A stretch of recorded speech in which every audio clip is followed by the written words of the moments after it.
যখন আপনি প্রথমবারের জন্য কোনো মিউজিয়ামে যান, আপনি বুঝতে পারেন না ঠিক কোথা থেকে শুরু করবেন এবং কিভাবে সবকিছুর মধ্যে থেকে সবচেয়ে সেরা জিনিসটি দেখবেন।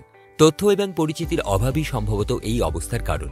এখানেই একজন এক্সপার্ট গাইড আমাদের সহায়তা করেন, যেহেতু তিনি জায়গাটিকে হাতের তালুর মতো চেনেন এবং তিনি তার অসাধারণ অভিজ্ঞতা দেখান, যা আপনার কাছে খুবই মূল্যবান হয়ে ওঠে একটি নির্দিষ্ট সময়ের মধ্যে। ফাইন্যান্সের দুনিয়াও একইভাবে জটিল লাগতে পারে এবং এখানেই একজন এক্সপার্ট ফাইন্যান্সিয়াল অ্যাডভাইজার সহায়তা করতে পারেন। তিনি একজন গাইডের কাজ করেন এবং আপনার দরকার এবং লক্ষ্য বুঝতে আপনার সাথে শুধু সময়ই কাটাবেন তা নয়, তিনি আপনাকে বিভিন্ন বিনিয়োগ সামগ্রীর সঙ্গেও পরিচয় করাবেন, যাতে আপনি সঠিক বিকল্পটি বেছে নিতে পারেন। আপনি হয়তো বিভিন্ন ধরনের ফাইন্যান্সিয়াল অ্যাডভাইজারের সংস্পর্শে এসেছেন। ব্যাংকগুলি ফাইন্যান্সিয়াল সুপারমার্কেট হিসেবে কাজ করে এবং আপনার ব্যাংকের রিলেশনশিপ ম্যানেজার অথবা আপনার আরএম আপনাকে বিভিন্ন বিনিয়োগ সামগ্রীর কথা বলবেন, যেমন mutual funds, fixed deposits, life insurance, loans ইত্যাদি, যা আপনার সঞ্চয়, বিনিয়োগ এবং ঋণ সংক্রান্ত বিষয়ে সহায়তা করবে। যেহেতু আপনার আরএম আপনার আর্থিক লেনদেন সম্পর্কে অবগত, তিনি আপনার জন্য সুইটেবল কিছু ফাইন্যান্সিয়াল প্রোডাক্টের কথা বলবেন যা আপনার দরকারে লাগবে। সাধারণত ব্যাংক কাস্টমারদের থেকে সরাসরি কোনো টাকা নেবে না। এর বিনিয়োগে পরামর্শ দানকারী সার্ভিসের জন্য এরা কমিশন নেবে প্রোডাক্ট উৎপাদনকারীদের থেকে, যেমন অ্যাসেট ম্যানেজমেন্ট ফার্ম অথবা ইন্স্যুরেন্স কোম্পানি থেকে। অন্যদিকে আপনার রিলেশনশিপ ম্যানেজার ব্যাংকের তরফ থেকে যথেষ্ট আয় করবেন। আপনি কোনো বড় ফাইন্যান্সিয়াল ডিস্ট্রিবিউশন কোম্পানি এমন রিলেশনশিপ ম্যানেজারও দেখতে পারেন, যিনি ফাইন্যান্সিয়াল প্রোডাক্টস বিক্রি করেন। এরাও বিভিন্ন ইনভেস্টমেন্ট প্রোডাক্ট সম্পর্কে যথেষ্ট ওয়াকিবহাল এবং আপনাকে এরা শুধু সঠিক প্রোডাক্ট চিনতেই সাহায্য করবে না, সাথে সাথে সমস্ত পেপার ওয়ার্ক এবং ফর্মালিটিও করে দেন আপনার ইনভেস্টমেন্টের সুবিধার্থে। ঠিক যেভাবে একটি ব্যাংক আয় করে, ফাইন্যান্সিয়াল ডিস্ট্রিবিউশন কোম্পানিটিও সাধারণ কাস্টমারদের থেকে সরাসরি কোনো টাকা নেবে না এবং প্রোডাক্ট উৎপাদনকারীদের থেকে কমিশন নেবে।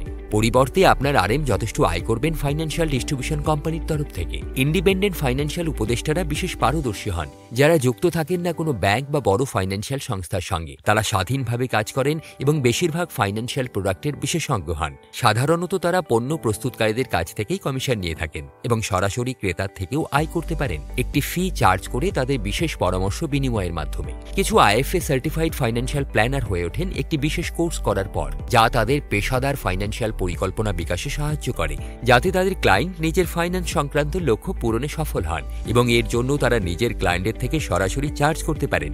অবশ্যই তারা আপনাকে বেশিরভাগ বিনিয়োগ দ্রব্যগুলিতে গাইড করার জন্য যোগ্য হন। কিছু আইএফএ রেজিস্টার্ড বিনিয়োগ উপদেষ্টাও হয়ে ওঠেন। রেজিস্ট্রেশনের কিছু নিয়মাবলী সম্পন্ন করে সার্টিফাইড হওয়ার পর সেবি নির্দেশিকা অনুসারে তারা পরামর্শ দেন, সুপারিশ করেন, রিপোর্ট জারি করেন এবং সিকিউরিটি সংক্রান্ত বিষয় বিশ্লেষণ করেন, হয় সরাসরি অথবা প্রকাশনার মাধ্যমে। তারা সাধারণত গ্রাহকদের কাছ থেকে সরাসরি আয় করেন, বিশেষ পরামর্শ প্রদানের দ্বারা একটি ফি চার্জ করার মাধ্যমে। তাহলে এই সমস্ত বিভিন্ন পরিভাষার সাপেক্ষে এবং নানা ধরনের বিশেষজ্ঞের সঙ্গে সংযোগ করার মাধ্যমে আপনি সঠিক ফাইন্যান্সিয়াল উপদেষ্টা কিভাবে নির্বাচন করতে পারেন। মনে রাখবেন, আপনি আপনার কষ্ট করে আয় করা টাকার বিনিময়ে কাউকে বিশ্বাস করছেন। তাই আপনি যখন একজন উপদেষ্টা নির্বাচন করছেন, তখন আপনাকে সঠিক বেছে নেওয়ার জন্য একটি উদ্দেশ্যপূর্ণ সুনির্দিষ্ট বিবেচনা করতে হবে। বিবেচনার প্রথম ও প্রধান গুরুত্বপূর্ণ বিষয় হল উপদেষ্টার যোগ্যতা, যেটা খোঁজ নিতে হবে আপনি যে ধরনের পরামর্শ চান তা দেওয়ার জন্য তিনি উপযুক্ত কিনা। উদাহরণে বলা যায়, আপনি তাকেই একজন সুযোগ্য ফাইন্যান্সিয়াল প্ল্যানার হিসেবে বেছে নিতে পারেন, যে একটি সার্টিফাইড ফাইন্যান্সিয়াল প্ল্যানার ডিগ্রি প্রাপ্ত, দীর্ঘকাল ধরে প্র্যাকটিস করছেন এবং ক্লায়েন্টদের সন্তুষ্ট করার জন্য তার দীর্ঘ তালিকা রয়েছে। একইভাবে আপনাকে মিউচুয়াল ফান্ডের বিষয়ে পরামর্শ দেওয়ার জন্য একজন অবশ্যই উত্তীর্ণ হতে হবে NIS mutual fund distributor certification পরীক্ষায়। যোগ্যতা সম্পন্ন হতে হবে সততা, নৈতিকতা এবং স্বচ্ছতার দ্বারা।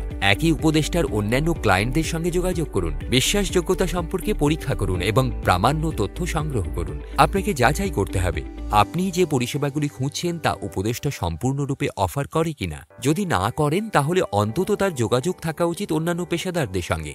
আপনি এটিও চেক করে নিতে পারেন যে বর্তমানে তিনি কতজন ক্লায়েন্টকে সামলাচ্ছেন। খুব বেশি বা খুবই কম উভয়ই চিন্তার কারণ হতে পারে। যদি উপদেষ্টার প্রচুর সংখ্যক ক্লায়েন্ট থাকে, তবে তার যথেষ্ট বড় দল থাকা উচিত মনোযোগ দেওয়া এবং কার্যকরী উপায়ে সমস্ত ক্লায়েন্ট পরিচালনা করার জন্য। এছাড়া আপনার উপদেষ্টার সহজে উপলব্ধ হওয়া উচিত এবং নিয়মিত আপনার সাথে সময় কাটাতে সক্ষম হওয়া উচিত। ফিন্যান্সের ক্ষেত্র যথেষ্ট প্রগতিশীল। আপনার উপদেষ্টার সমস্ত সাম্প্রতিক উন্নয়ন নখদর্পণে থাকা উচিত।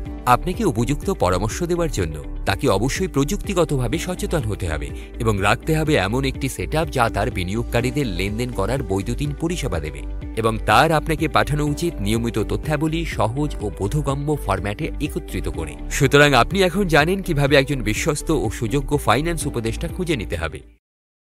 Mutual fund investments are subject to market risks. Read all scheme-related documents carefully.